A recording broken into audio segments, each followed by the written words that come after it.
فلما سمعت بمكرهن أرسلت إليهن وأعتدت لهن متكئا وآتت كل واحدة منهن سكينا وقالت اخرج عليهن فلما رأينه أكبرنه وقطعن أيديهن وقلن حاش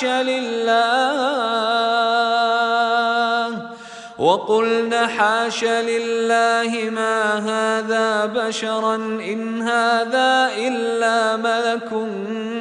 کریم۔ جب عورت کو ان کی سازش کی خبر ہوئی تو اس نے انہیں دعوت دی اور ان کے لیے ایک مجلس تیار کی، اور ان میں سے ہر ایک کو ایک چھری دے دی، اور یوسف سے کہا تم ان کے سامنے آؤ۔ پس جب عورتوں نے انہیں دیکھا تو ان سے حد درجہ مرعوب ہو گئیں اور اپنے ہاتھ زخمی کر لیے، اور کہنے لگیں بے عیب ذات اللہ کی، یہ کوئی معمولی انسان نہیں ہے، یہ تو یقیناً کوئی اونچے مرتبے کا فرشتہ ہے۔ عزیز مصر کی بیوی کو جب معلوم ہوا کہ شہر کی کچھ عورتیں اپنی مجلسوں میں یوسف پر اس کی فریفتگی کو موضوع سخن بنا رہی ہیں، تو اس نے ایک روایت کے مطابق شہر کی 40 معزز عورتوں کو اپنے گھر میں دعوت دی۔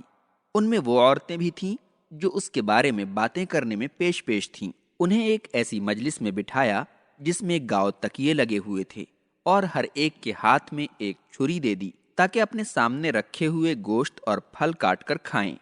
اس کے بعد یوسف سے ان کے سامنے آنے کو کہا۔ عورتیں انہیں دیکھ کر ان کے غیر معمولی حسن و جمال سے ایسا متاثر ہو گئیں کہ اپنا ہوش و خرد کھو بیٹھیں، اور پھلوں کے بجائے اپنے ہاتھ زخمی کر لیے، اور حیرت و استعجاب کی انتہا کو پہنچتے ہوئے پکار اٹھیں کہ ہمارے سامنے کوئی انسان نہیں بلکہ آسمان سے کوئی نہایت حسین و جمیل فرشتہ اتر آیا ہے، جس کا غیر معمولی حسن ہماری آنکھوں کو خیرہ کیے دے رہا ہے اور ہمارے ہوش ٹھکانے نہیں رہے ہیں۔ عزیز مصر کی بیوی نے یہ انتظام اس لیے کیا تھا تاکہ شہر کی عورتوں کو معلوم ہو جائے کہ جس نوجوان کو اس نے ورغلانے کی کوشش کی تھی وہ کوئی معمولی انسان نہیں ہے بلکہ وہ ایک ایسا پیکر حسن و جمال ہے جسے دیکھ کر کسی بھی عورت کا صبر کر جانا اور اپنے آپ پر قابو پا لینا ناممکن سی بات ہے۔ قالت فذلكن الذي لمتنني فيه ولقد راودته عن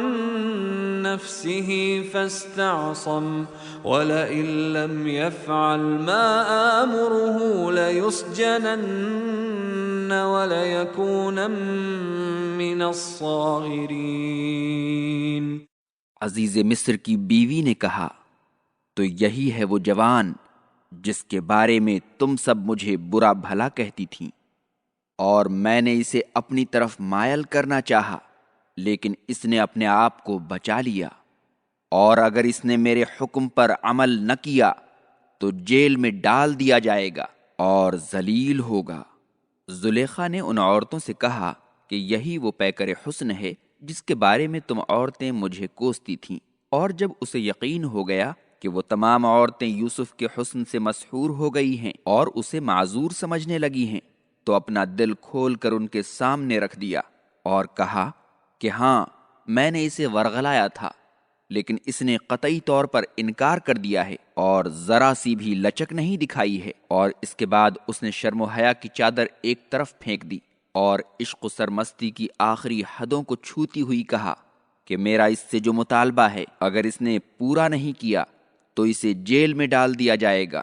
اور اسے ذلت و رسوائی کا سامنا کرنا پڑے گا۔ قال رب السجن احب الی مما يدعوننی الیہ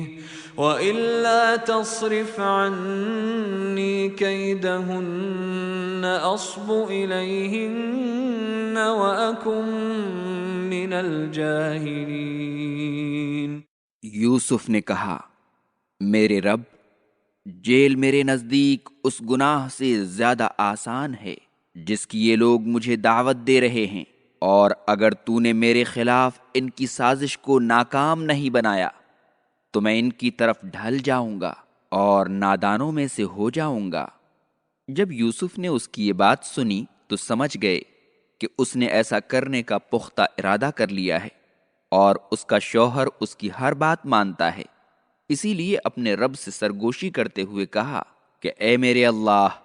جس قید و بند کی یہ عورت مجھے دھمکی دے رہی ہے وہ میرے نزدیک اس بدکاری سے زیادہ قابل قبول ہے جس کی یہ مجھے دعوت دے رہی ہے، اس لیے کہ جیل کی مصیبت عارضی اور ختم ہو جانے والی ہے، لیکن یہ گناہ عظیم تو دنیا و آخرت کی ہر بھلائی کو ختم کر دے گی۔ اس کے بعد اللہ کی جناب میں پناہ طلب کرتے ہوئے کہا کہ اے اللہ، اگر تو نے ان عورتوں کی سازشوں سے مجھے نہیں بچایا تو بشری تقاضے کے مطابق میں ان کی طرف مائل ہو جاؤں گا اور اس فعل قبیح کا مرتکب ہو کر جاہل و نادان بن جاؤں گا۔ فاستجاب له ربه فصرف عنه كيدهن إنه هو السميع العليم۔ تو ان کے رب نے ان کی دعا قبول کر لی اور ان کے خلاف ان عورتوں کی سازش کو ناکام بنا دیا، بے شک وہ خوب سننے والا، خوب جاننے والا ہے۔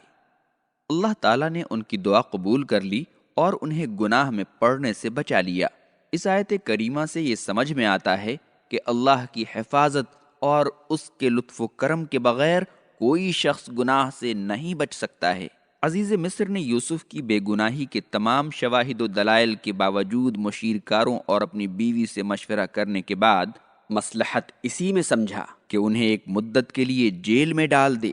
چنانچہ ایسا ہی ہوا اور یوسف کو جیل میں بند کر دیا گیا۔ ثم بدا لهم من بعد ما رأوا الآيات ليسجننه حتى حين۔ پھر یوسف کی پاک دامنی کی تمام نشانیاں دیکھ لینے کے بعد بھی ان لوگوں کی سمجھ میں یہی بات آئی کہ انہیں کچھ دنوں کے لیے جیل میں ڈال دیں۔